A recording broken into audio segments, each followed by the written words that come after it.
diving. Hope comes and stops us in our tracks. Bravely we prove in our striving, trudging together each day. Where there's a will, there's a way. I absolutely love the ending of that. So a lot of times I'm just doing stuff because I've heard the theme song so many times, but sometimes I sing it through. It just kind of touches my heartstrings. It's very dear to me, and it is very dear to me because my niece wrote it and performed it. This is when she was 17 and performed it. There's a full length song that we're getting ready to practice. Hopefully that'll be out. I always say that, but it is getting closer. Um, yeah, this version, it's a full length song, and if you have any heart at all, you will not have a dry eye. So let's move on. Hi, Jerry. Good to see you. Um, if you're here, yeah, please say hello. I'm doing a second trudge today. Sometimes we need to trudge a little bit harder than other days, right? Welcome to Daily Trudge. Good evening to you also. Um, Fantastic. So, oh, I've been trying to figure out what the hell my problem is today. I'm not in a bad mood. I'm not in a bad mood, but I am feisty. I woke up ready to fight.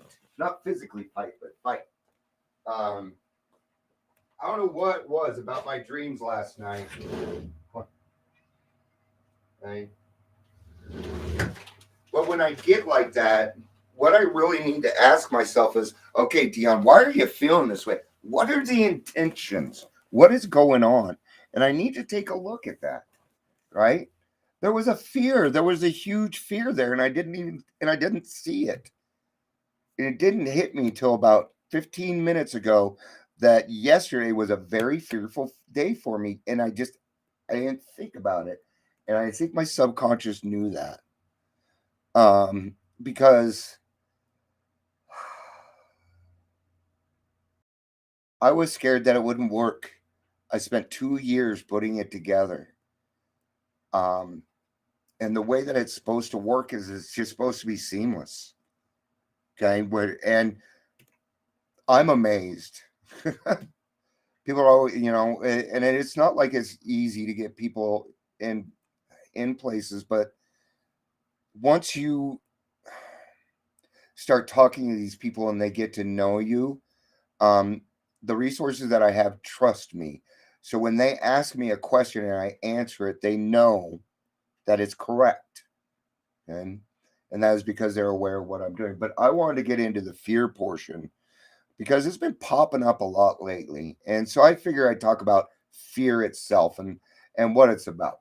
And I'm gonna pull out a page 62 in the big book if you would like to read along. For you old timers, you probably got this memorized, because we hear it a lot. Our group doesn't do it a lot. We hardly even read how it works in my group. Um, all right. I'm going to go back actually on page 61. I'm going to start at the bottom paragraph. Our actor is self centered, egocentric, as people like to call it nowadays. He is like the retired businessman who lolls in the Florida sunshine in the winter, complaining about the sad state of the nations.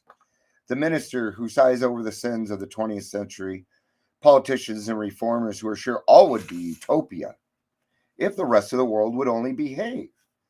The outlaw safe crack who thinks society has wronged him, and the alcoholic who has lost all and is locked up.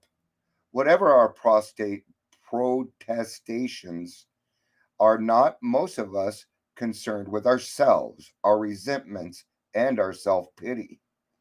And that portion right there is trying to make you realize that you've been playing the victim. You've been playing the victim, and you've gotten really, really good at it. like so good at it, it is second nature. Okay. Now remember this stuff as we go on. Okay. Selfishness, self centeredness, that we think is the root of our troubles, driven by 100 forms of fear. It is not by accident that fear is listed first. That's not an accident. Driven by 100 forms of fear, self delusion, self seeking, and self pity, we step on the toes of our fellows and they retaliate. Sometimes they hurt us seemingly without provocation, but we invariably find that at some point in the past, we made a decision based on self, which later places us in a position to be hurt. There's a lot of stuff in there. All right. So, fear, self delusion, self seeking, self pity, all of these, for the most part, you're going to find that 99% of your problems comes down to fear. Fear that you're not going to get what you want, or fear that you're not going to, or that you may lose something that you already have. And that is very unhealthy. We need to stop relying on other people to make us feel better. Okay, just talking to somebody else help, but yeah, sure, but but the happiness has got to start with you, or it doesn't seem to work. So our troubles, we think, are basically of our own making. They arise out of self, and the alcoholic is an extreme example of self when will run right, though he usually doesn't think so. What's that? Denial. That is plain denial, and that's where things get tough. Okay. When I was going to therapy, it took my wife and my therapist, it took them 2 3 months to convince me that I had PTSD. I denied it. I said no, I don't have that. And part of it was because, number one, I didn't want another thing on my fucking plate that I had to take care of or watch out for. Okay. That's why I won't use substance use disorder. Disorder is a shocking word to me. Okay. You've already called me several different things. Now you're going to include disorder? No. Stop changing the fucking words. Stick with alcoholic and addict. Okay. Just stick. I told you guys I'm in one of those moods where if I'm not careful, I will be brutally honest. So I have to be careful on what I say. All right. Above above everything, we alcoholics must be rid of this selfishness. We must, or it will kill you, period. It will send you to an early grave. Drinking alcohol and doing drugs is suicide on the installment plan. And there often seems, God makes that possible. And there often seems no way of entirely getting rid of self without his hate. Many of us have moral and philosophical convictions galore, but we could not live up to them, though we would have liked to. Neither could we reduce our self centeredness much by wishing or trying on our own power. We had to have God's help. Yep, I'm going to get back to that. And this is a good place for it. This is all. This is all included derangement or denial, delusion, illusions, lying to ourselves about being truly alcoholic. Yeah, and that's not entirely our fault either. We're only reacting to what our brain is doing, and we have to tell our brain this is why there won't be a cure for alcoholism because it's here, and you don't want to go tinkering with your brain, some scalpel in there. Fuck no. Okay, that's why there probably will never be a cure for alcoholism because it is about your brain waves and the way that they move. You've taught yourself to follow a certain path, and it thinks it's the easiest way, even though it's going and doing all of this. When we all know that the shortest distance between two places is a straight line. Okay, that's why you feel like I'm feeling today. Why you feel uppity some days. Why you're this some days because you're human, and as a human you're going to have varied traits. Okay. This is a big part. This is the how and why of it. First, you got to quit playing God. You can't believe in God if you're playing God, period. Okay. First of all, we had to quit playing God. It didn't work. Next, we decided that hereafter in this drama of life, same bat channel, come back next week for our next episode of Soup. All right, this is how and why of it. Okay, so God was going to be our director. He is the principal, and we are his agents. He is the father, and we are his children. You like that? They gave you a couple of different options. Well, you can take a look at that. Okay. Most good ideas are simple. And this concept was the keystone to the new and triumphant arc which we passed to freedom. Now I have a little house built right here. See, like my finger on it. I think so. Right there, you can see a little house built. And you can see that I got the foundation, the recovery. You see where resentment falls in there, right? So when I say a foundation, I'm actually thinking of a foundation in a house. Okay. I mean, fuck, I, I'm in a basement right now, right? So what we have what's called maintenance steps, and those maintenance steps allow us to do things like go back to basic. Sometimes you're gonna have a day where your only job is not to drink and you breathe in and out, and that's all you can do for the day. There's nothing wrong with that. There isn't. There's a reason for it. Okay. You're going to have to sit with those feelings for a little while. There again, this too shall pass. And now come the third step promises. I'm going to let you know my experience has been this because in the book, we read it with our sponsor. And me and every sponsee I've ever had, when we sat down and read the third step, it didn't click then. A couple days later, okay? So keep that in, keep this stuff in mind that may not happen for a couple of days. And then you're going to be on what's called the pink cloud. Why? Because the obsession of alcohol has been lifted from you. And now the work starts. Now the work starts because you did not have to do shit on steps 1, 2, and 3. And if you did, they're non-action steps. I don't hand out homework to my sponsees. There's a fourth step. Their homework is to go to meetings and share their experience, strength, and hope, or don't go. That's how I work it. I'm not going to go to a meeting unless I need to say something. I'm there to share my experience, my strength, and my hope. Here it is, brutal honesty, willingness, and open-mindedness. Now, I hear what you're saying, Jerry, but I take brutal honesty a different way.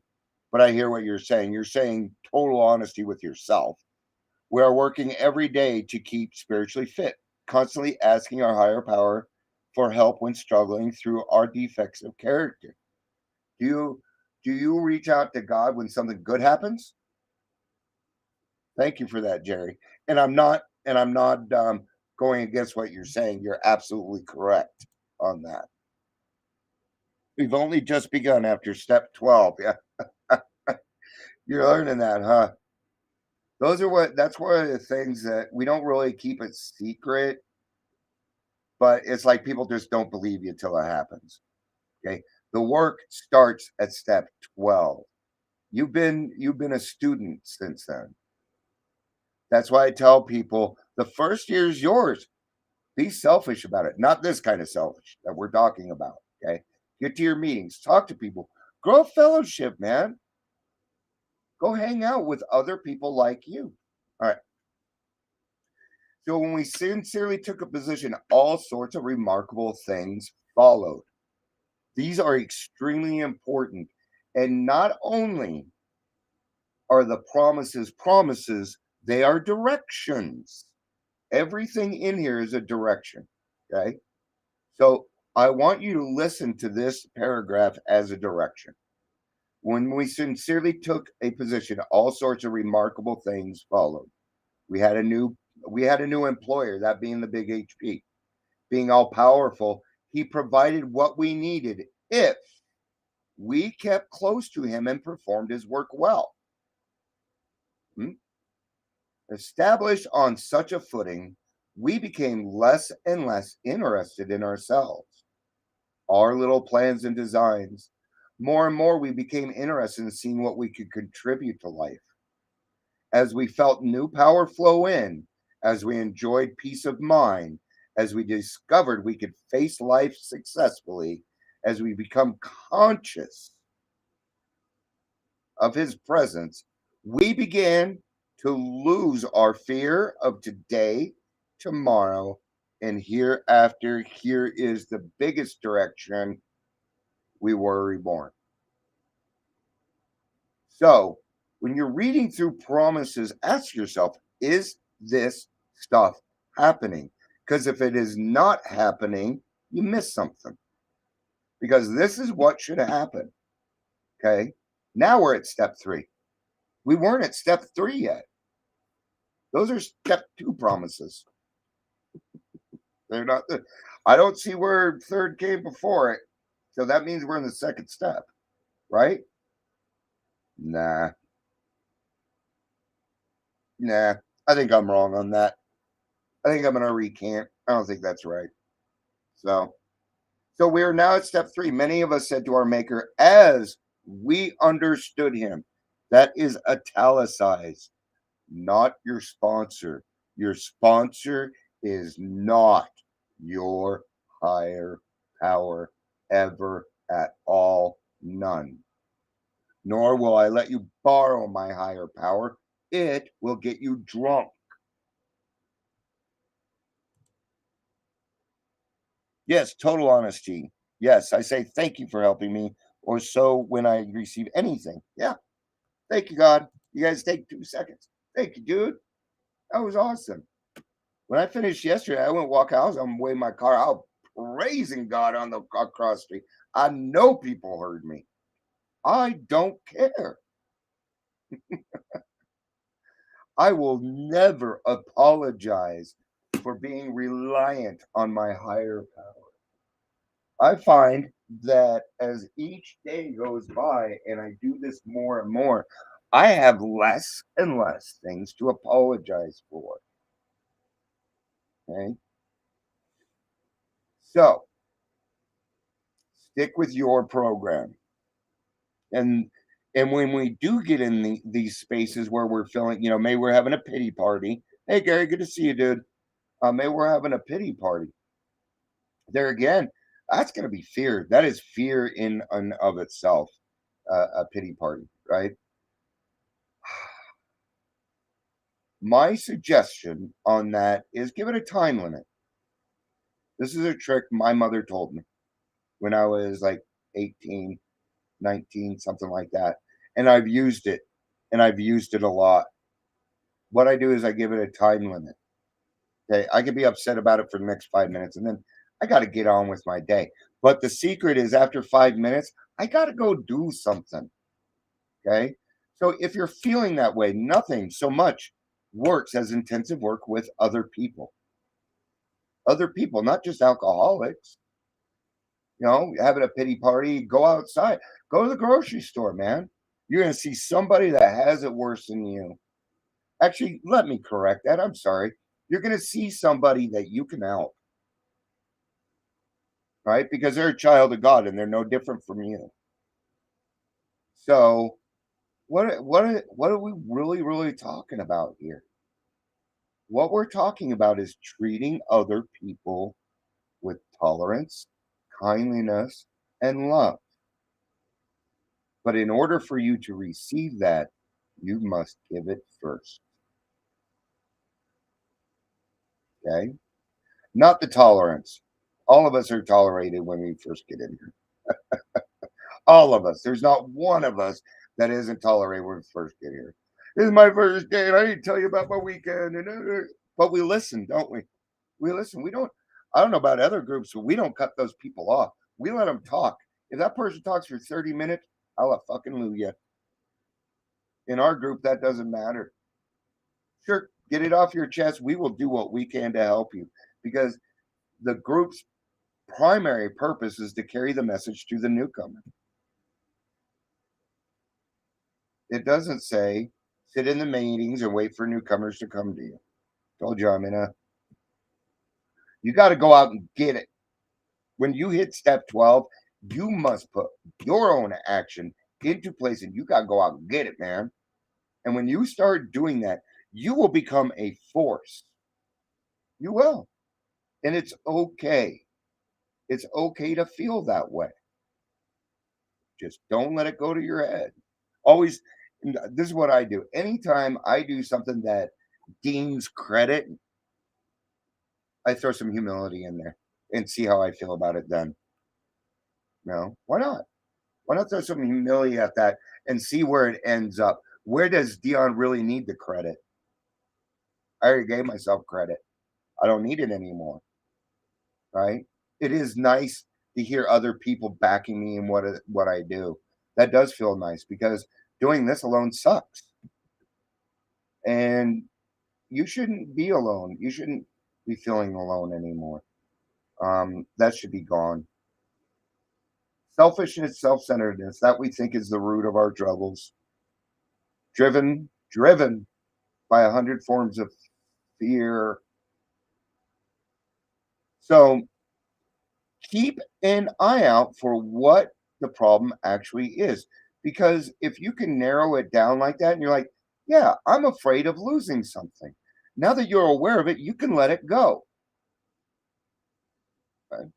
Well, it's the first step in all of this awareness. I'm an I've become aware that I'm an alcoholic, that my life is unmanageable. Yeah, that's awareness. And we need awareness in our lives so that we know what to work on. Okay. And if you keep this open, God will tell you what you need to do next.